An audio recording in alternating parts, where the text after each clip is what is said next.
सबसे पहले तो ये है कि unlike Abrahamic religion, Hinduism is not divine in that sense कि कोई ऊपर से कोई नहीं आया। It is man created, man made. हमारे यहाँ मुस्लिम्स में कॉन्सेप्ट है ना कि जी रोजे क़यामत, एंड ऑफ टाइम्स आना है। क्रिश्चियंस में भी है कि जीसस आएंगे और मिजान लगाएंगे तो सजा जजा होगी सबकी। आपके यहाँ स्वर्ग और नरक का कॉन्सेप्ट तो एग्जिस्ट करता है, मगर एंड ऑफ टाइम्स का कोई कॉन्सेप्ट नहीं।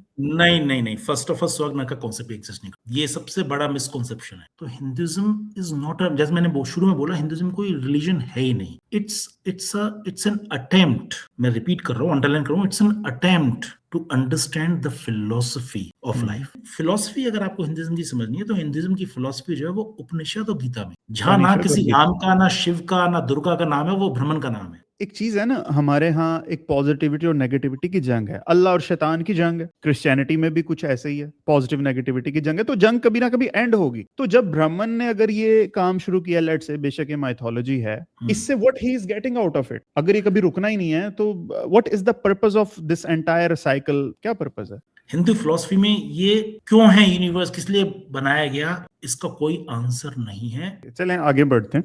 मैं अब थोड़ा सा ही ना, चूंकि हम लाइफ डेथ की बात कर रहे हैं, एक क्वेश्चन है। पाकिस्तान में कभी कभी ये हो जाए ना कि कभी किसी कोई शमशान में कोई बॉडी जलाई जाए तो हमारे यहाँ तो जैसे ईद का समा हो जाता है, लोग देखने आ जाते हैं।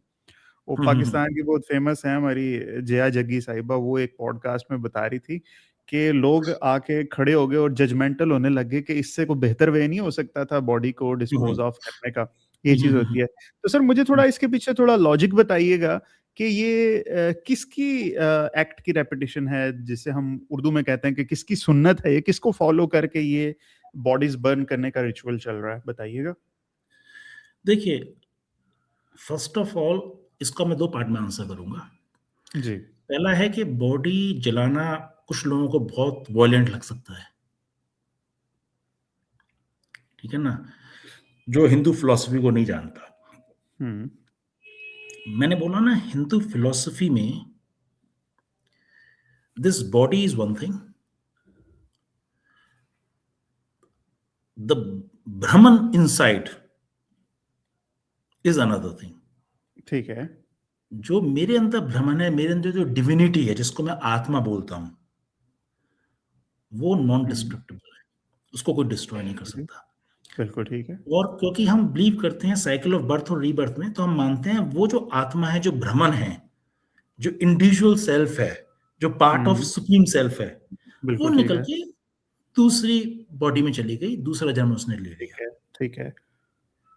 उसको हमने नहीं चलाया, वो जल भी नहीं सकती। इट इज ठीक बियॉन्ड आवर, मतलब ठीक है, हमारी हमने भी पावर में ऐसी नहीं, ठीक। ठीक है ना।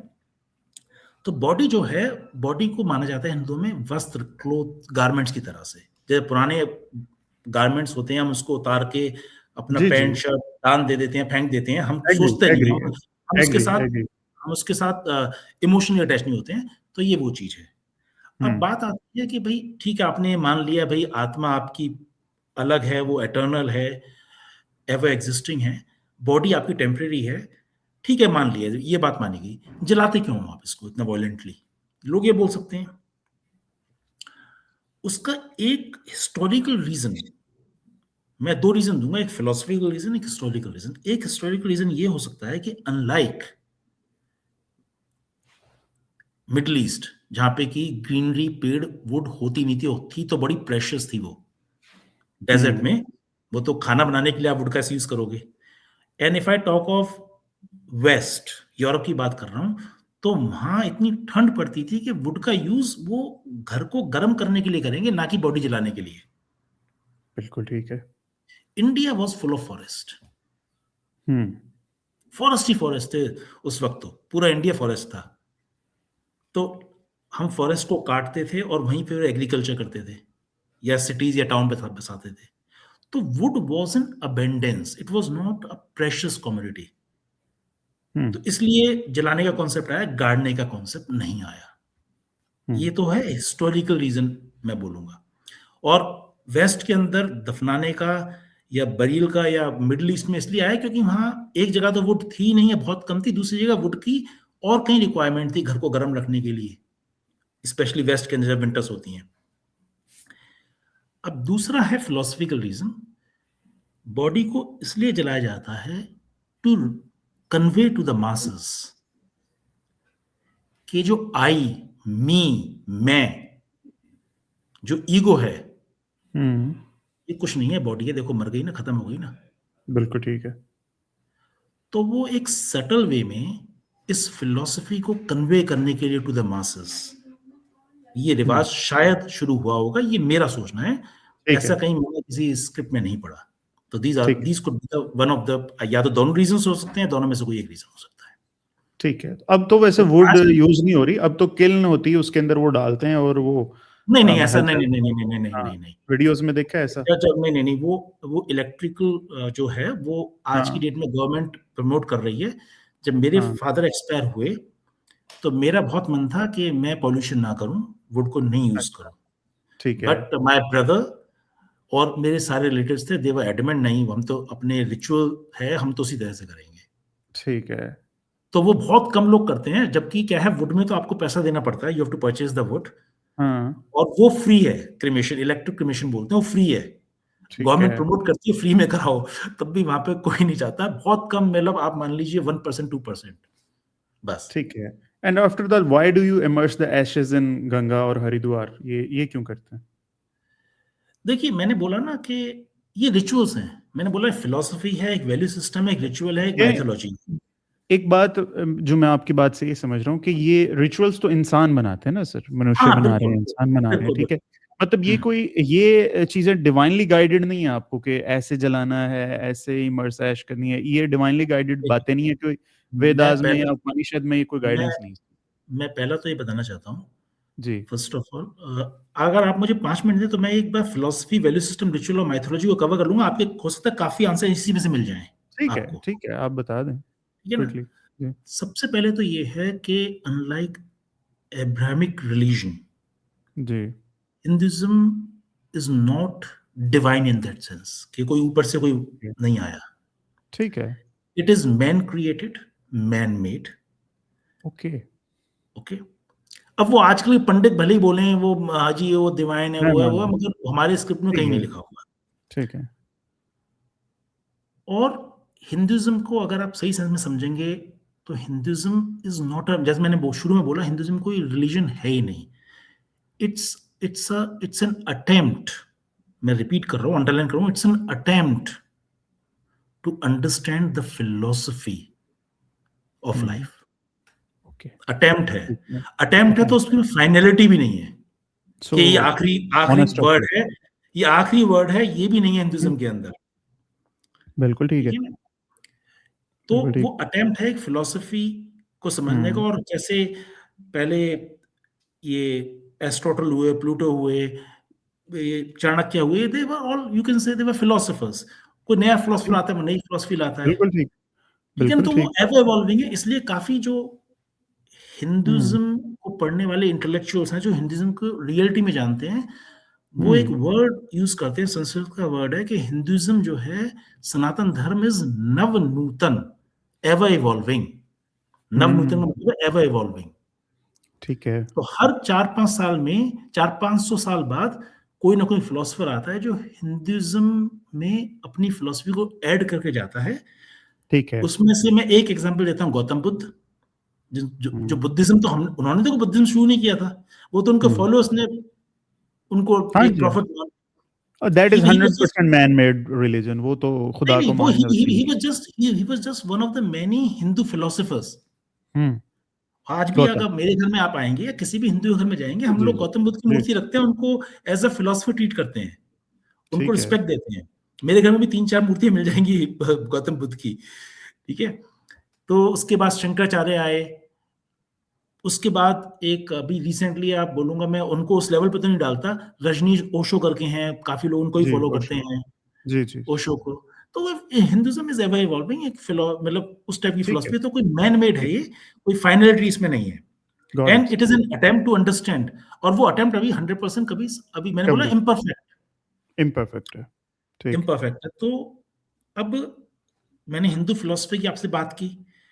अच्छा, हिंदूज के जो स्क्रिप्ट्स हैं, वो बहुत सारे स्क्रिप्ट्स हैं, वेदास हैं, हम्म।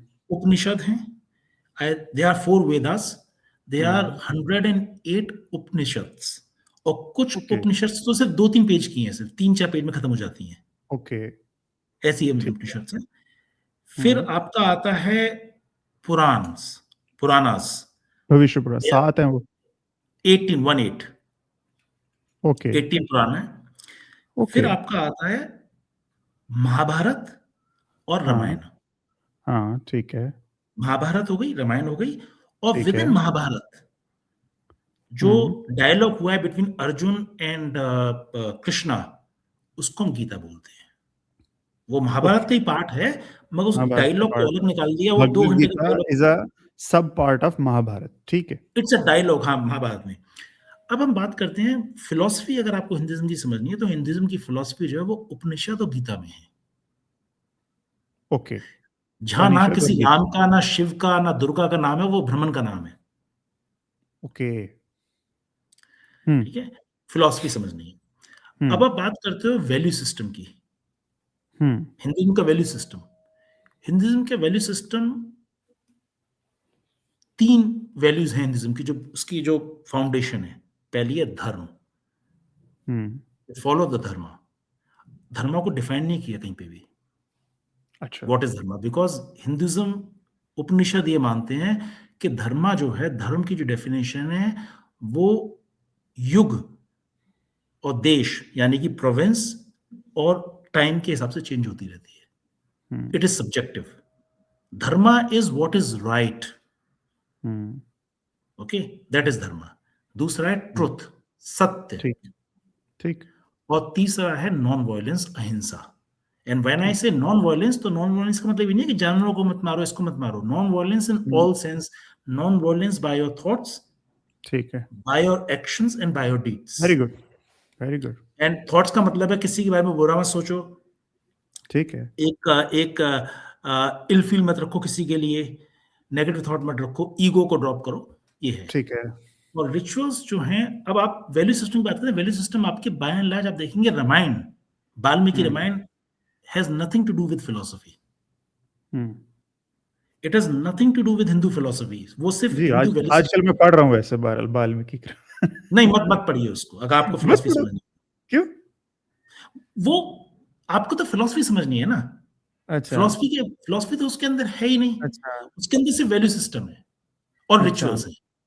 रिचुअल्स भी कम अच्छा। है, मेनली वैल्यू सिस्टम है। अच्छा, एक बात बताएँ ना, ये डिफरेंट डिफरेंट ने क्यों लिखी है? मैं अब पिछले आर के नारायण साहब की भी मैं पढ़ रहा था, उन्होंने भी लिखी हुई है। हर बंदा आके अपनी-अपनी क्यों लिखता रहता है? वो जिन्होंने मालगुडी डेज़ लिखी थी, आर के नारायण थे ही ना मेरा ख्याल, हाँ, हाँ, है ना? Right, right, right. हाँ, तो हाँ, उन्होंने भी लिखी हुई है। ये हर बंदा आके अपना वर्ज़न लिख जाता है इसका, ये क्यों है? मैं इसका आंसर देता हूँ, पहले मैं ये खत्म कर लूँ वाला। हाँ, तो महाभारत अच्छा, जो है और हाँ, रामायण है, वो वैल्यू सिस्टम की बात करता है। अच्छा, ओनली वैल्यू सिस्टम, उसका धर्म से कोई ठीक है, मतलब नहीं है। हाँ, महाभारत का जो अच्छा, गीता वाला पोर्शन है, दैट टॉक्स अबाउट हाँ, फिलॉसफी, ओनली गीता ठीक है, वाला पोर्शन। ठीक है। फिर हम बात करते हैं रिचुअल्स की। हुँ, रिचुअल्स का जो बेस है, वो बाय एंड लार्ज वेदास में है। हुँ, अच्छा, वेदास में आपकी फिलॉसफी भी आ जाती है, वेदास में हुँ, आपका रिचुअल्स भी आते हैं, वेदा में वैल्यू सिस्टम भी आता है, वेदा में माइथोलॉजी भी आती है। हुँ, मगर वही बात है ना कि वेदास के अगर 50 पेज पढ़ेंगे, तो आपको ठीक, 1 पेज पे या 1 पैराग्राफ में आपको फिलॉसफी मिलेगी। हुँ, उसको फ़िल्टर करके उपनिषद निकाल दिए, उसमें उपनिषद निकाल के वो बन गया आपका पूरा फिलॉसफिकल। हुँ, उसमें से माइथोलॉजी को निकाल दिया, वो बन गया पुराणास। हुँ, उसमें से सही वैल्यू है, सिस्टम निकाल दिया, तो रामायण और महाभारत बन गई। सही है। ठीक है ठीक, ना? बेहतरीन। वो रिचुअल्स जो है, आप कहते हैं ना, ये जलाना कैसे है, शादी कैसे करनी है, हुँ, ये फेरे अग्नि के लेने हैं, यज्ञ कैसे करना है, पूजा कैसे करनी है, ये सब वेदास में मिलता है आपको, बाय एंड हुँ, लार्ज। और जो ठीक है। माइथोलॉजी है, माइथोलॉजी जैसे मैंने आपको इस्लाम का एग्जांपल दिया था उड़ने वाले घोड़े का, उस टाइप की माइथोलॉजी इंडिया इसमें भी है, हिंदू धर्म में काफ़ी है, बहुत ज़्यादा है। वो आपको पुराणास में मिलेगी। पूरी हुँ, माइथोलॉजी, ये गणेश ऐसे आए, वो ऐसा हुआ, हुँ, ये ऐसा हुआ, वैसा हुआ, वो मिलेगी। तो मैंने आपको बता दिया कि आपको फिलॉसफी समझनी है, देन उपनिषद, उपनिषद 108 पढ़ने की ज़रूरत नहीं है। 3 या 4 हुँ, उपनिषद हैं, जिनमें सारा क्रक्स है, बाकी पढ़ने, या गीता पढ़िए। आपको वैल्यू सिस्टम समझना है, तो रामायण पढ़िए या महाभारत पढ़िए, बेहतरीन। ओके? और आपको अगर माइथोलॉजी समझनी है, देन आप पुराणास को पढ़िए, जो 18 पुराणास में सारी ठीक कहानियां है, हैं, डिफरेंट बेहतरीन। कहानियां। Mythology means mythology fiction, okay. और अगर आपको रिचुअल्स समझने हैं तो वो वेद में है, उसका भी कुछ किताबें निकली होंगी, वो मुझे ठीक है, इतना ज्ञान नहीं है। ठीक है, ठीक है, तो ठीक दिस है इज, सर। अब आपने मुझे पूछा कि रामायण के बारे में आप मुझसे पूछ रहे थे कि रामायण, देखिए रामायण जो हुँ, सबसे ओरिजिनल रामायण है हुँ, उसको बोलते हैं वाल्मीकि रामायण। ही ठीक वाज है। द, ये राइटर का नाम है ना? हाँ, जिन्होंने लिखी थी, and this was written I think 3-4,000 years back, ऐसा बीसी बोलते में। हैं, हुँ, बीसी में। आज से हुँ, 3-4 हजार साल पहले लिखी गई थी रामायण, हुँ, जो उसके ओरिजिनल ऑथर हैं। ठीक और है। आपको मैं एक इंटरेस्टिंग फैक्ट भी बताना चाहूंगा, पूरी रामायण जो है it's not a story, it's a hmm, poem. जी, जी, मैं जानता हूँ। बिल्कुल उसमें ऐसे ही। 24,000 वर्सेस हैं, जी। और हिंदी में वर्ड यूज करते हैं अलंकार मेला, एक ही स्टाइल में सारी पूरी पोएम लिखी गई है। एक ही, हुँ। आप उसको गा के पूरी रामायण को आप गा के सुना सकते हैं, एक लय के अंदर, और एक ही उसमें लिखी गई है रामायण पूरी ये 24,000 जैसे वर्ड। हमारे यहाँ वारिस शाह ने हीर लिखी हुई है, उस तरह की चीज़ है ये बिल्कुल। पूरी हाँ, पूरा स्टोरी गा भी है के, और पोएम भी है, बिल्कुल सही है। वो पोएम स्टोरी की फॉर्म में, ठीक है, वो रामायण है, सही और है। वैल्यू सिस्टम की बात करती है। और उसके बाद में that is in pure Sanskrit, hmm, Ramayana, Valmiki Ramayana. उसके बाद इन 1500 एडी, जब ये अकबर और जहांगीर का रूल था, हुँ, उस वक्त there was one pandit in Varanasi, I think it was hmm, Varanasi, Varanasi Allahabad में कहीं एक जगह थे, उनका सही नाम है। था तुलसीदास। हाँ जी, तुलसीदास, बहुत फ़ेमस। जी। जैसे जैसे आपके यहाँ पे वो खुतबा होता है ना, जी, जी। जुम्मे का खुतबा, जी, उस जी। तरह से उस जमाने में पंडित लोग जो थे, वो गंगा के किनारे बैठ के शाम को सत्संग डायलॉग करते थे, या सच में। कहानियां सुनाते थे, मतलब कहानी हाँ, मतलब हाँ, माइथोलॉजी को नरेट करते थे, वैल्यू सिस्टम को पास ऑन करते थे, सही, लोग आके सही है। बैठते थे, हाँ, ठीक है ना, वो सबको होता था। तो दैट जेंटलमैन तुलसीदास, उन्होंने वाल्मीकि रामायण जो संस्कृत में थी उसको लोकल लैंग्वेज में अच्छा, नैरेट उन्होंने किया। लिखा, उन्होंने लिखा। सही। उसमें काफी ऑल्ट्रेशन किए हैं उन्होंने, बहुत ज्यादा ऑल्ट्रेशन है अच्छा, उसके अंदर। सही, तुलसीदास ने, ठीक है। हाँ, बहुत ऑल्ट्रेशन है, और उन्होंने कोशिश की है उसके अंदर फिलॉसफी को भी इंट्रोड्यूस करने की। सही है। जो ओरिजिनल ओरिजिनल रामायण में फिलॉसफी बिल्कुल नहीं है। हुँ, जो तुलसीदास ने फिलॉसफी को इंट्रोड्यूस किया है उसमें, एक तो लोक, हुँ, एक आम आदमी की भाषा में लिखी है, and hmm, that two is a poem, वो भी गाई जाती है उसको भी, सही है, वो स्टोरी सही की है। फॉर्म में वो भी नहीं है। तो जो अशोक कुमार साहब जो सुनाते थे वो दूरदर्शन पे, वो ऑथेंटिक है उसमें भी, या वो उसमें एग्जैजरेशन है? कौन से अशोक कुमार? अरे टीवी पे आते, दूरदर्शन पे आती नहीं थी अशोक कुमार अच्छा साहब रामायण, शुरू अच्छा अच्छा, करते? वो हाँ, हाँ, रामानंद सागर, रामानंद हाँ, सागर, रामानंद हाँ, सागर की रामानंद बात। सागर की थी। हाँ, हाँ, बिल्कुल, बिल्कुल, बिल्कुल। बिल्कुल अशोक कुमार तो ही, वो एक्टर जो था, आई वाज हाँ, कंफ्यूज। नहीं वो शुरू में आया करते थे ना, 2-3 मिनट अशोक कुमार आते थे, फिर उसके बाद वो शुरू होती नहीं, थी वो अशोक स्टोरी, कुमार नहीं ऐसे थे नहीं? उसमें, नहीं नहीं नहीं। अशोक कुमार नहीं थे? देखिए, जो मूवीज बनती हैं, सीरियल बनते हैं, हाँ, वो उसका ऑडियंस अलग होता है, हाँ जी, उसमें बहुत सही है। डिस्टॉर्शन होते हैं, वो तो उसमें मतलब, करना भी पड़ता है। हाँ, वो तो बहुत, वो अलग चीज है। सही बात है, सही तो बात है। ये अब उस, अच्छा फिर अब ये, अच्छा, इंडिया में क्या चीज है, जो हिंदुइज्म में एक कॉन्सेप्ट है, कॉन्सेप्ट नहीं, एक प्रैक्टिस है, हिंदुइज्म की किसी भी स्क्रिप्ट को ना आप स्ट्रेट वे नहीं पढ़ सकते। आप अगर गीता पढ़ेंगे, उपनिषद पढ़ेंगे, हाँ, आई हाँ। कैन गारंटी यू, आप 1 घंटे पढ़ने के बाद में उसको रख देंगे, फेंक देंगे, ये यार समझ में नहीं आ रही।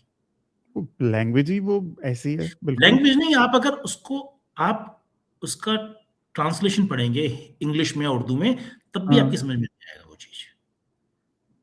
आप कहेंगे नहीं यार, समझ नहीं, ऊपर से निकल रही है ये, फिलॉसफी समझ ही नहीं आ रही। अच्छा। तो उसका रीजन क्या है कि जो हिंदू, जो स्क्रिप्ट्स हैं जितने भी, या हिंदू फिलॉसफी है, हाँ, हाँ। इंडिया में शुरू से हिस्टोरिकली कभी भी हुँ, ना रिटन हिस्ट्री का रिवाज रहा ही नहीं। हुँ। रिटन हिस्ट्री का कॉन्सेप्ट ही नहीं था, ये तो काफी बाद में आके हुआ। हमने, हमारी जितनी भी फिलॉसफी या हमारा जो भी नॉलेज है, वो ओरली पास ऑन हुआ फ्रॉम जी, बिल्कुल ऐसे ही है। टीचर टू स्टूडेंट, ऐसे करके। जी, जी, इसलिए जी, वो ऐसे गुरुकुल का कॉन्सेप्ट होता था। तो वो, ऐसे ही है। तो इसमें जितने भी श्लोक्स हैं बड़े ब्रीफ में लिखा हुआ है, और और इसलिए वो हिंदुइज्म में ना गुरु की बहुत वो माना गया, गुरु इज टू वैल्यूएबल, क्योंकि वही आपको बता ठीक पाएगा हर चीज ठीक है क्लियरली। ठीक है ठीक है ठीक है। इसलिए आप जितनी भी रामायण पढ़ते हैं या जो पढ़ते हैं सब ट्रांसलेशन के साथ आती है, विद कमेंट्री आती है, सही है ट्रांसलेशन एंड सही है कमेंट्री। तो सही है इसलिए आप सही है। बोलेंगे रामायण बाय अशोक कुमार, रामायण बाय रामानंद सागर, ठीक है तो ठीक है सही। आपको प्योर रामायण पढ़नी है तो वाल्मीकि रामायण है, उसको वाल्मीकि की रामायण। ठीक वर्बेटम परचेज कीजिए, वर्बेटम विदाउट कमेंट्री, उसको ठीक पढ़िए आप। ठीक बट है रवि भाई, अगेन हमारे पास ना टाइम टाइम की बड़ी किल्लत है हमारे पास, ठीक है, मैं बिल्कुल चाहता नहीं हूँ कि बहुत ज्यादा इसको लंबा करे, बट राइट। एक जो है ना आखिरी मेरा जो एक कंफ्यूजन जो मेरे रह गई वो मैं आपसे, ये that would be the final subject of our discussion, कि ये जो है सतयुग द्वापर त्रेता कलयुग ये चार चलेंगे और फिर उसके बाद फिर दोबारा ये चार चलेंगे, फिर दोबारा ये चार चलेंगे, ये तो मुझे इस युग ये जो आपके चार हैं इनका मुझे सोर्स बताएं कि ये कहाँ से आपने एक्सट्रैक्ट किया है ये लॉजिक, और ये बार बार जो चलता रहेगा इसके बाद मैंने वो प्रीवियस पॉडकास्ट में मेरे भाई उनसे मैंने पूछा फिर लाइफ का पर्पस क्या है, तो उन्होंने कहा कि भाई मुझे तो नहीं पता कि पर्पस क्या है, कि ये सब क्यों चल रहा है बार बार, मुझे जरा इस पे थोड़ी गाइडेंस दीजिएगा ब्रीफली जी, थैंक यू। देखिए दिस योगा का जो कॉन्सेप्ट है ये माइथोलॉजी है। ओके ओके, आज की डेट में इस माइथोलॉजी को हम प्रेजेंट डे साइंस से लिंक करने लगे हैं। वो कैसे कर रहे हैं मैं बताता हूँ आपको। ठीक है। जो बिग बैंग का जो कॉन्सेप्ट है, हम कहते हैं there was a black hole, जो बिग बैंग हुआ, it expanded and it is still expanding, right. और उसके बाद एक समय आएगा आज से 50 बिलियन 1 ट्रिलियन ईयर्स बाद में, जब वो कॉन्ट्रैक्ट होगा दोबारा से, and then again there will be big bang. So this is a continuous cycle of explosion, expansion and contraction. This cycle will continue. तो मैं एक विष्णु पुराण करके पुराण है जी, उसके अंदर ऐसा लिखा हुआ है कहानी की फॉर्म में कि Vishnu is nothing but a representation of ब्राह्मण। ओके, जी, कि उसमें ऐसा लिखा है कि ये जो यूनिवर्स है, जो कॉस्मो है ये सारा, तो उसमें बात हुई है मल्टीपल यूनिवर्सेस की, कि एक ब्रह्मांड नहीं है, मल्टीवर्स, ठीक है, मल्टीवर्स है। वो कैसे है, वो कहते हैं जब विष्णु जो हैं वो सांस छोड़ते हैं, एक्सेल करते हैं, तो उनके बॉडी के जितने पोर्स हैं ना, सब में से एक यूनिवर्स बनता है। होए होए होए होए होए, और अच्छा उसके बाद जब वो इनहेल करते हैं तो वो अच्छा, सारे यूनिवर्स ओ, जो हैं फिर वो अच्छा वापस कॉन्ट्रैक्ट हो जाते अच्छा हैं, अच्छा अच्छा अच्छा अच्छा फिर अच्छा, वो छोड़ते सही हैं, है, फिर वो बनता है। तो ये एक्सपेंशन कॉन्ट्रैक्शन, ये वाह जी कॉन्सेप्ट वाह, विष्णु पुराण से आया है। अब आप बोलिए तो बोल सकते हैं, देखिए हिंदुइज्म में तो पहले ये बात लिखी हुई थी। मैं हाँ, मैं एक्सपर्ट नहीं हूं, मैं नहीं बोलूंगा, ना मैं ऐसा क्लेम करूंगा, मैंने जो ठीक फैक्ट है मैंने आपको बता दिया। ठीक है, आप सोचिए, मैं भी सोच सकता हूं, I can feel proud about it, कि भाई हमारे धर्म में ये बात लिखी हुई है, मैं ये वहां से आया है योगा का कॉन्सेप्ट। तो अब जैसे एक्सपेंशन जब हो रहा है, ठीक है ना, हम आज भी कहते हैं ना, आज भी यूनिवर्स एक्सपेंड कर रहा है, universe is not static, it's जी एक्सपेंडिंग, जी जी जी, ठीक है ना। जब एक्सेल करते हैं तो वो सांस तो कुछ समय तक बाहर जाती रहती है ना, चलती रहती है। तो ऐसे एक्सपेंशन और इन्हें, तो इस हर एक्सपेंशन में उन्होंने उसको 4 पार्ट्स में डिवाइड किया एक्सपेंशन को, यानी कि 4 युगास में। ठीक है, वो कहते हैं ना, पहला युग सतयुग बोलते हैं। सतयुग में हर आदमी बड़ा ही सिंपल, धार्मिक, ओके, किसी को हार्म नहीं करना। फिर उसके बाद त्रेता युग आता है, उसमें लोग थोड़े से करप्ट हो द्वापर नहीं जाते हैं। आता, हाँ, सतयुग द्वापर के बाद त्रेता, हाँ ऐसे, द्वापर, हाँ हाँ द्वापर त्रेता, हाँ, हाँ। फिर द्वापर आता है और थोड़ा करप्शन बढ़ जाता है। फिर कलयुग हम्म, आता है जो अभी चल रहा है, जो भी चल रहा है, जो कहते हैं महाभारत जब खत्म हुई थी ना, हम्म, उस दिन से वो कलयुग स्टार्ट हुआ था। अच्छा अच्छा अच्छा अच्छा जिस अच्छा, दिन महाभारत की सही है लड़ाई खत्म हुई सही एंड है, Pandavas left for the haven, तो उस दिन से हम्म, वो स्टार्ट हुआ कलयुग।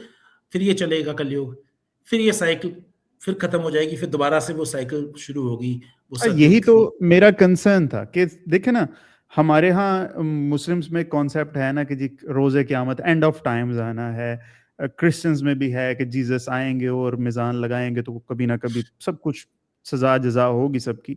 आपके यहाँ स्वर्ग और नरक का कॉन्सेप्ट तो एग्जिस्ट करता है मगर एंड ऑफ टाइम्स का कोई कॉन्सेप्ट नहीं। नहीं, फर्स्ट ऑफ ऑल स्वर्ग नरक का कॉन्सेप्ट एग्जिस्ट नहीं करता, ये सबसे बड़ा मिसकॉन्सेप्शन है।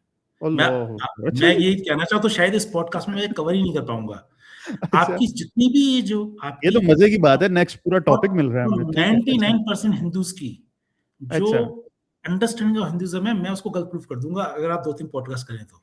इट इज करेंगे समथिंग सर, डिफरेंट। आप मैं तभी सरप्राइज रहता ब्रीफली हूँ लोग बताएं, आके अभी क्या-क्या पूछ लेते थोड़ा-सा हैं। ज़रा मुख्तसर बता दें ज़रा मैं क्या मुद्दा कैसा बताता हूँ। है? हाँ, देखिए, फर्स्ट ऑफ ऑल ये जो मैंने युगों का कॉन्सेप्ट बताया, ये साइकिल ऑफ बर्थ रीबर्थ में है। युग को आप ना ये मत मानिए बर्थ रीबर्थ मानिए, युग को मानिए 4 फेजेस ऑफ लाइफ।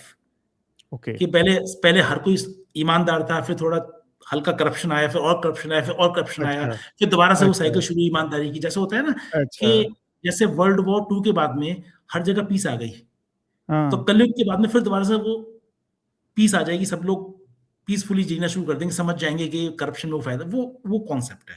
ठीक है, ठीक है ना? तो it has nothing to do with this cycle of birth and rebirth, this is eternal cycle, birth rebirth की एटर्नल साइकिल है। मतलब जब दोबारा यूनिवर्स क्रिएट होगा, तो उसमें वो साइकिल चलती रहती है वो, ठीक है। है ना? अब आप बात करते हैं कि लाइफ़ का आपने एम पूछा था, लाइफ़ का एम क्या है?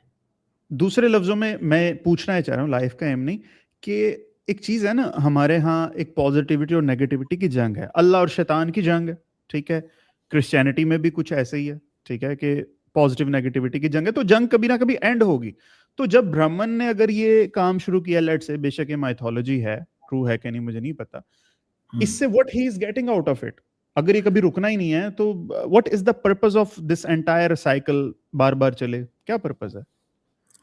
देखिए फर्स्ट ऑफ ऑल लोग आके क्लेम करेंगे कोई हिंदू, हुँ। मगर I can always challenge them. जी, जी, आप अपना हिंदुइज़्म पर्सपेक्टिव बता हाँ, दें बस। जी, हिंदुइज़्म जो फिलॉसफी है, वो इस क्वेश्चन को उसने कभी एड्रेस ही नहीं किया, या एड्रेस करने की कोशिश की तो सक्सेसफुल ही नहीं रहा, व्हाई ठीक दिस है। Universe exist. हाँ जी, हाँ जी, हाँ जी, हाँ जी। हिंदू फिलॉसफी में ये क्यों है यूनिवर्स, किस लिए बनाया गया, इसका कोई आंसर नहीं है। इसको क्वेश्चन को ज़्यादा लिया भी नहीं गया है। हिंदू फिलॉसफी में बता रहा हूँ मैं आपको। हिंदू आपके फिलॉसफी पास में है? और अगर कोशिश भी की गई है तो उसका कोई परमानेंट आंसर, फाइनल आंसर नहीं आया है। तभी मैंने बोला हुँ। All religions are imperfect. मैं झूठ नहीं बोलूँगा। जी, जी, ठीक है, ठीक है। है ना? अब क्यों है, किस लिए है, वो नहीं हमें पता क्यों है। नहीं बस पता, दैट्स ऑनेस्ट। हमारी लाइफ का एम क्या है? हमें क्या करना चाहिए? That Hindu philosophy is very clear. First of all मैं आपका हेवन और हेल की बात करना चाहूँगा। हिंदू माइथोलॉजी में भले ही वो हेवन और हेल का कॉन्सेप्ट है, वो स्वर्ग है, नर्क है। नर्क का तो मैंने नहीं सुना, स्वर्ग का सुना है। अगर हमने रियल तो हिंदू फ़िल्मों से ही रिलीजन सुना है सर, हमने कौन-सा पढ़े हैं हाँ, वो स्क्रिप्चर। नहीं है। हाँ, वो उपनिषद वगैरह में नहीं है, गीता में नहीं है। तो अच्छा। अगर आप हिंदू फिलॉसफी को देखेंगे, वो स्वर्ग नरक का कॉन्सेप्ट नहीं है। वो कहते हैं जो जीवन है ना, आपका हाँ बर्थ जी, रीबर्थ, हाँ जी। नर्क ये इस जीवन में ही है। अगर आपने खराब कर्म किए, लेट्स से मेरे फादर ने पहले खराब कर्म किए थे, तो ही वाज़ अर्लियर ठाकुर, जल्दी एज में डेथ हो गई, यानी ठीक है, केम टू वैश्य फैमिली। जो उनका ठीक है। एक वेल्थ लेवल पिछले जन्म में था, वो उस जन्म में नहीं था। हुँ, या हुँ, हुँ। आपने और भी खराब किए तो आप जानवर बन जाएँगे। ठीक है, ठीक ठीक है है, ना? ठीक। या आप एक डिसेबल ह्यूमन बीइंग बन जाएँगे, तो नर्क यही है। स्वर्ग है कि आप किसी वेल्दी फैमिली में हेल्दी पैदा होंगे, गॉट ये इट, स्वर्ग गॉट इट, है। गॉट तो नर्क और स्वर्ग का कॉन्सेप्ट ये है, जो एम है लाइफ का, वो एम लाइफ का है मोक्ष। ठीक है। वो लाइफ का एम मोक्ष है। And what is the meaning of मोक्ष? मोक्ष means you become one with the supreme hmm, being, with the supreme Brahman. God. You become one. ठीक, ठीक है ठीक ना? है। तो जिस दिन आपको वो रियलाइज़ेशन होगा कि that you are one with the supreme lord, आपको मोक्ष हो जाएगा and you will free yourself permanently from the cycle of birth and rebirth. अब आप हुँ, बोलेंगे मेरे को तो रियलाइजेशन हो गया, मैंने बोलना शुरू कर दिया, हाँ आई एम ब्रह्मास्मि, तो मैं हुँ। तो नहीं, मेरे को तो मोक्ष नहीं मिला। देखिए बोलने से नहीं होता कि मैं I am supreme Lord, I am Brahman, I am ब्रह्मास्मि। जिस दिन आपको ये रियलाइजेशन रियल सेंस में हो जाएगा ना, मुझे हो जाएगा रियल सेंस में रियलाइजेशन। हुँ, वो स्वामी राम तीर्थ हैं, जो I think he was born in undivided Punjab, जो मैथ्स के हुँ। प्रोफ़ेसर थे आपके लाहौर क्रिश्चियन कॉलेज में इन अच्छा, 1920-25। ओके, स्वामी राम तीर्थ। ओके। उन्होंने बड़ा एक अच्छा इसका एक्सप्लेनेशन दिया है। जिस दिन रियल सेंस में आपको हो जाएगा ना, तो अच्छा, मैं आप पे एग्जांपल रख के दे रहा हूँ जिससे आप समझ पाए, don't take it in a जी, जी। Negative way. नहीं, नहीं, नहीं, नेवर एवर सर। के फहाद जो हैं उनको ये रियलाइजेशन हो गया दैट अहम ब्रह्मास्मि, that he is nothing but the Brahman, ठीक है। And he is walking on the street. उनके बेटे को ये रवि जो है मार रहा है। उनका बेटा छोटा सा है और रवि फिजिकली स्ट्रांग है, और रवि ने चक्कू भी निकाल लिया और चक्कू निकाल के उसके पेट में डालने वाला है। और बच्चा जो है वो हेल्प हेल्प चिल्ला रहा है, पापा मुझे बचाओ, पापा मुझे बचाओ। You will just walk of, आप नहीं इंटरफेयर करेंगे। क्यों? बिकॉज मारने वाला रवि भी फहाद है और मरने वाला आपका बच्चा भी फहाद है। अहम ब्रह्मास्मि, you are one, everyone is one. ये सब माया है। कभी होता है कि लेफ्ट हैंड और राइट हैंड को पनिश कर रहा है, तूने इसको मार दिया, नहीं, या लेफ्ट आई राइट आई को डांट रही है, नहीं, नहीं। या वरना। तो जब आपका ये रियल सेंस में आपको रियलाइजेशन हो गया दैट अहम ब्रह्मास्मि, आई एम द यूनिवर्स, तो you will just walk of. आप किसी को प्रीच भी नहीं करेंगे, सही है। किसी को आप you will go beyond love, affection, hate me. तो वो मोक्ष है। ओके, बेहतरीन, सो दिस बेहतरीन। डेफिनेशन। तो मेरा फाइनल आपसे, क्या मोक्ष प्राप्त होने के बाद फिर ये साइकिल ऑफ बर्थ रीबर्थ रुक जाता है? हाँ, रुक जाता है, साइकिल बर्थ रीबर्थ। ओके। अब मुझे तो पता है गौतम बुद्ध को मोक्ष मिल गया था, तो उनका फिर नहीं हुआ, वो रुक गए वहां पे, ऐसे ही हुआ? देखिए, मैं ना बड़ी एक कंट्रोवर्शियल बात बोलूंगा। हाँ, तो मैंने भी स्वामी रामतीर्थ को बोला ना, मैंने मोक्ष, हाँ। मोक्ष मिलने के बाद में ना आदमी संसार में रहता ही नहीं है, उसको किसी से मतलब ही नहीं है। ठीक। अगर गौतम बुद्ध को मोक्ष मिल गया था तो वो आपको मेरे को आके ज्ञान नहीं देंगे, फिलॉसफी नहीं बताएंगे। Because if I have attained the ultimate knowledge, it means the whole universe is attain the ultimate knowledge. ये रियल ओके, सेंस में मोक्ष है, क्योंकि सही आई है। Am Brahma, I am the universe. जब ओके। आप कभी होता है कि मैंने खाना खा लिया, लेफ्ट हैंड तो खा लिया, मैं राइट हैंड भूखा है अभी, हम्म। मैं सांस ले रहा हूँ, लेफ्ट नॉस्ट्रल ने तो सांस ले ली, राइट ने नहीं ली। राइट, नहीं। हाँ, नहीं ली, कभी होता सही। है मैं लेफ्ट आई से देख लिया। जब कभी नहीं। व्हेन यू आर सेइंग मुझे मोक्ष मिल गया है रियल सेंस में, then you will not stay, आप बिल्कुल वैराग हो जाएगा। वैराग मींस आपको कोई मतलब ही नहीं होगा ना मैं से ना कुछ से, you will go into a different world all together. तो सही है। जितने भी ये जो हैं, मैं जितने को देखता हूँ, चाहे वो आपके ओशो हों या गौतम बुद्ध हों, चाहे महावीर हों, चाहे गुरु नानक हों, जितने भी फिलोसफर हैं, या आज की डेट में वो कौन है, वो जग्गी बासु, दैट सही है। आई डोंट, वो साउथ इंडिया में है। दे आर ऑल प्रीचर्स, धर्म प्रचारक जिसको सही मैं है। हिंदी में कहूंगा। दे आर सही है। Not they are not enlightened soul, knowledgeable soul हो सकते हैं। मोक्ष मिलने के बाद आप इस दुनिया में नहीं रहेंगे, आपको कोई अटैचमेंट नहीं सही। होगा, you will get detached from everything. This is the real सही है। हिंदू फिलोसफी, मोक्ष की। बिल्कुल ठीक है। ये तो बात होगी फिलोसफी की। हम्म। एक बात मैं प्रैक्टिकल बात करना चाहूंगा योगा के बारे में। ठीक है। आई विल जस्ट, अगर आपके ऑडियंस को इंटरेस्ट है, आपको इंटरेस्ट है, तो मैं बताना चाहूंगा। आप बस क्विकली बताइए, वाइंड अप करना है, मैं ज्यादा हाँ, लंबा एपिसोड नहीं प्लीज, लेके हाँ जा ना, रहा। जी, जी, क्योंकि प्लीज। क्योंकि योगा जो है, योगा जो जो आप हम समझते हैं, आसन जो हम देखते हैं, जो समझते हैं योगा, वो योगा है ही नहीं।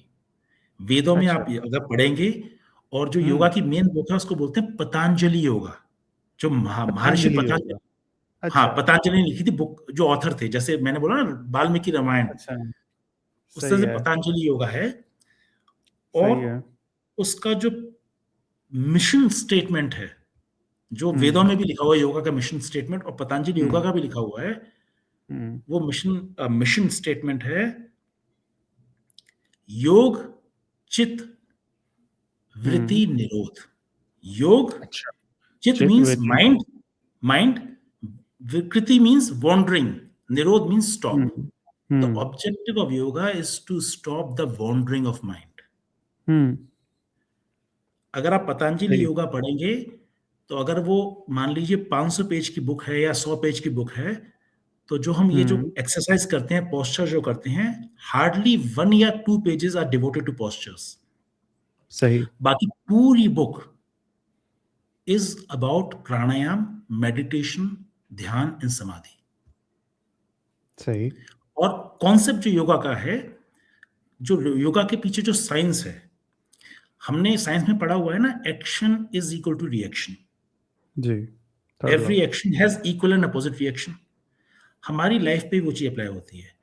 जब हमें कोई चीज पॉजिटिवली इंपैक्ट करती है, हम खुश होते हैं, हमारे ब्रेन को सिग्नल जाता है, हमारा हार्ट एक अलग तरह से धड़कने लगता है, और हार्ट इंस्ट्रक्शन देता है हमारी लंग्स को कि उसको ब्लड की जैसे रिक्वायरमेंट है, हमारी जो पल्स रेट है वो सबसे चेंज हो जाती है। Same way when we are hurt, कोई हमें मारता है या वैसे हम हर्ट होते हैं, हमारे ब्रेन को सिग्नल जाता है, हमारा हार्ट अलग से धड़कता है, हमारा बीपी बढ़ जाता है और सांस अलग से जाती है।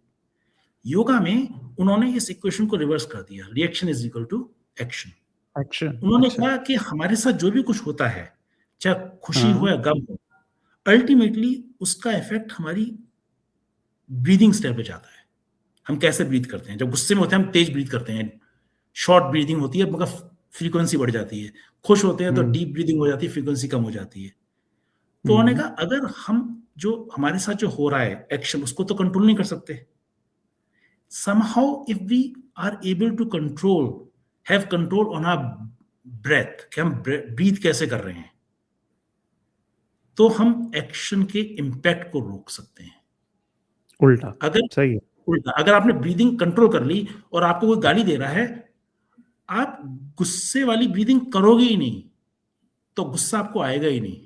भाई उसके लिए जी, हार्ट को पंप करना पड़ेगा तेज, शॉर्ट ब्रीथ कर, आप कंट्रोल है आपका।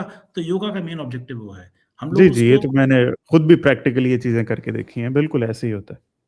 हो और सकता है। उसको योगा योगा को लिंक किया गया मोक्ष से। वो कैसे होना है, वो अद्वैत वेदांता और द्वैत वेदांता की फिलॉसफी है कि वो कैसे अचीव करना है, क्या करना है। It is nothing to do with religion, ये पूरी आप बोल सकते हैं religious science you can call it. तो ये है बेहतरीन। मेरी ऑडियंस जो कि मेजॉरिटी पाकिस्तान के हैं, बड़ा शौक होता है उनको सूफीज़्म को पढ़ने का। तो इतनी सिमिलैरिटी है सूफीज़्म की और हिंदुइज़्म में कि आप सोच नहीं सकते। जो इंटरेस्ट के लिए सिर्फ बताऊंगा, 922 ईस्वी में बगदाद के अंदर एक सूफी निकले जिनका नाम था मंसूर अल हलाज, और उन्होंने जाकर बाजार में कहा अनल हक, मैं हक हूं, जैसे आप कहते हैं अहम ब्रह्मास्मि, अहम ब्रह्मास्मि, and he was sentenced to death. ठीक है, क्योंकि हमारे यहाँ कॉन्सेप्ट तो ये है वलम यकुल्लाहु कुफुवन अहद, कि there is nothing like him. जो भी चीज कहे ना कि ये खुदा जैसी है, ये क्योंकि उस जैसा कुछ नहीं है, क्योंकि जो आप ब्राह्मण की डेफिनेशन बता रहे हैं, हमारे यहाँ भी वही चीज है कि उसकी कोई प्रतिमा नहीं है, उसकी कोई छाप नहीं, उसकी कोई विजुअली उसको आप परसीव कर ही नहीं सकते। ठीक है, आप सिर्फ उसको उसकी सिफात से, उसके एट्रीब्यूट के जरिए जान सकते हैं। मेरी ऑडियंस से ये रिक्वेस्ट है कि यार किसी भी रूप में आप माने, मगर ये ज़रूर माने कि खुदा एग्जिस्ट करता है। नास्तिक रहने में कोई लॉजिक मुझे नज़र नहीं आता। आप हिंदू के गॉड को माने, आप किसी भी रिलीजन के गॉड को माने, मगर एटलीस्ट पहले इस कदम को यार ज़रूर करें। नास्तिक रहने में कोई लॉजिक नहीं है। ये बिल्कुल घामड़ों वाली स्ट्रैटेजी मुझे लगती है कि आप बिल्कुल ही माने ना कि एक चीज़ आई और उसका कोई क्रिएटर ही नहीं है। जी गुप्ता साहब, फाइनल रिमार्क्स आपके। अच्छा, मैं इसमें ना एक फाइनल बात बोलना चाहूंगा। एक तो जी, पार्टिंग जी, जी। मतलब जी, जी, एंड स्टेटमेंट दूंगा, कंक्लूडिंग जी, स्टेटमेंट। दूसरा, आपने बोला ना सूफिज्म, जी। एक्चुअली हमने अभी डिटेल में डिस्कस हिंदुइज्म किया ही नहीं है। नहीं, नहीं, हिंदुइज्म के नहीं दो किया। कॉन्सेप्ट हैं, एक है द्वैत वेदांता फिलॉसफी, एक है अद्वैत फिलॉसफी। जो आपने बोला ना सूफिज्म बोला, जो आपने बताया, दैट इज बेस्ड ऑन द्वैत वेदांता फिलॉसफी। और द्वैत और अद्वैत में वो डिफरेंस है जो न्यूटन के जो फिजिक्स के 3 लॉज हैं उसमें, और थ्योरी ऑफ रिलेटिविटी में डिफरेंस है। सही। Theory of relativity is the superset hmm, of Newton 3 laws of motion. Hmm, तो द्वैत वेदांता जो है वो स्टेपिंग स्टोन है टू अद्वैत वेदांता। मगर 99.9% लोग, मैं ग्लोबल की बात कर रहा हूं, चाहे वो इस मुस्लिम्स हो या क्रिश्चियन हो, वो अद्वैत वेदांता को नहीं समझ पाएंगे, अप्रिशिएट कर पाएंगे। तो द्वैत वेदांता हुआ, मगर अल्टीमेटली उसका एक लेवल पे जाके इट मर्जेस विद अद्वैत वेदांता। वो एक कभी हम करेंगे, सेशन करेंगे। जी, जी, जी, तो जी, जी। आपने जो ये पैरेलल ड्रॉ किया ना, जी, जी, तो वो हमारे यहाँ पैरेलल भी एक आप बात वहाँ की पे कुल वहाँ पे कुल और जुज़्व का मिलना एक होता है एंड पे जिसे आप नहीं, मोक्ष बार-बार कह रहे हैं ना। वो डिफरेंट चीज़ है। तो हाँ, ओशो ने, मैं विद मेरा कोई कंटेम्प्ट का इरादा नहीं है।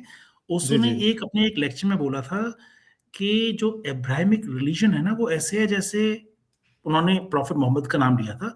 वो प्रॉफेट मोहम्मद जो हैं वो ऐसे हैं जैसे वो प्राइमरी स्कूल के प्रिंसिपल हों। वो द्वैत वेदांता है। हुँ, और अद्वैत वेदांता है वो यूनिवर्सिटी के प्रोफेसर। वो हुँ। हिंदूइज़्म भी नहीं समझते अद्वैत वेदांता को, वो डिफरेंट कॉन्सेप्ट है। हम कभी डिस्कस करेंगे, इसमें कोई ये नहीं कोई बड़ा ज़रूर, है या ज़रूर, छोटा ज़रूर। है। ये नहीं, नहीं, फिलॉसफीज़ कोई हैं and philosophies can be challenge. और दूसरा कोई मैं एक कंक्लूडिंग स्टेटमेंट ये देना चाहूँगा, ये मेरा एक एक सपना है कि जैसे हम स्कूल में पढ़ने जाते हैं, हम सारे सब्जेक्ट पढ़ते हैं। हुँ, फिर एक एज हमारी आती है, हम 17, 18, 19, 20 इयर्स के हो जाते हैं एंड वी एंटर कॉलेज।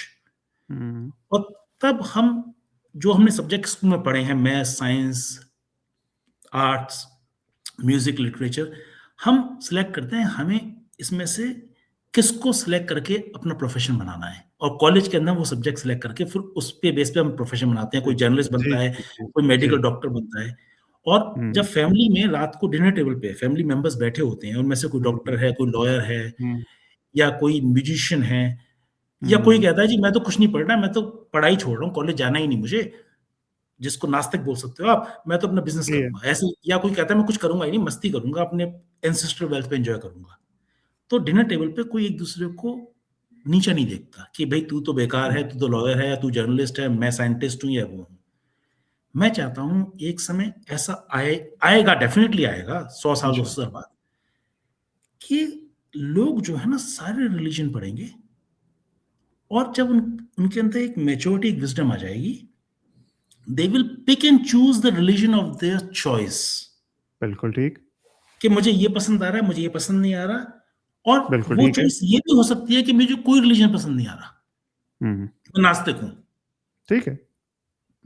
और हम रिलिजन को एक फिलॉसफी लेके चलेंगे, ठीक है। ओके।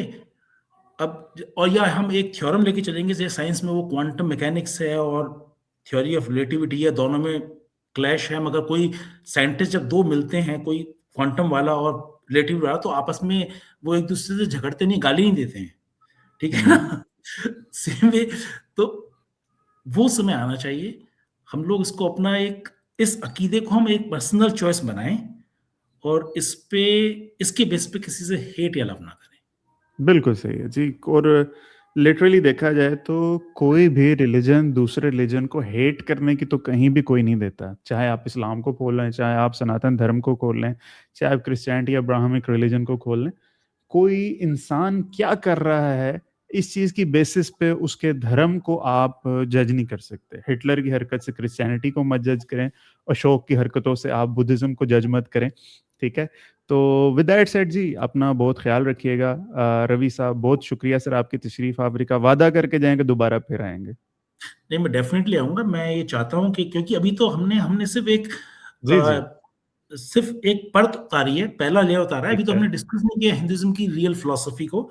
और मैं जी, ये भी जी। बोलना चाहूँगा, मेरा कोई ऑब्जेक्टिव नहीं है, मैं कोई तब्लीग करने नहीं आया। जी, जी, बिल्कुल। हिंदुइज़्म में तब्लीग का कॉन्सेप्ट ही नहीं है, पहली तो ये नहीं, है। अच्छी बात है, नहीं, अच्छी सिर्फ़ बात मैं है। तो चाहता हूँ कि हम एक इंटेलेक्चुअल ओपननेस के साथ में, ठीक है। We should have a frank discussion, अच्छा लगता है। ऐसे अच्छा लगा, जैसे आज हमने किया। ठीक है? बस हाँ। Okay, thank with you no so much. Contempt, with no malice towards anybody, मतलब हम डिस्कस करें। थैंक यू सर, बहुत शुक्रिया। चलिए, थैंक यू, थैंक यू।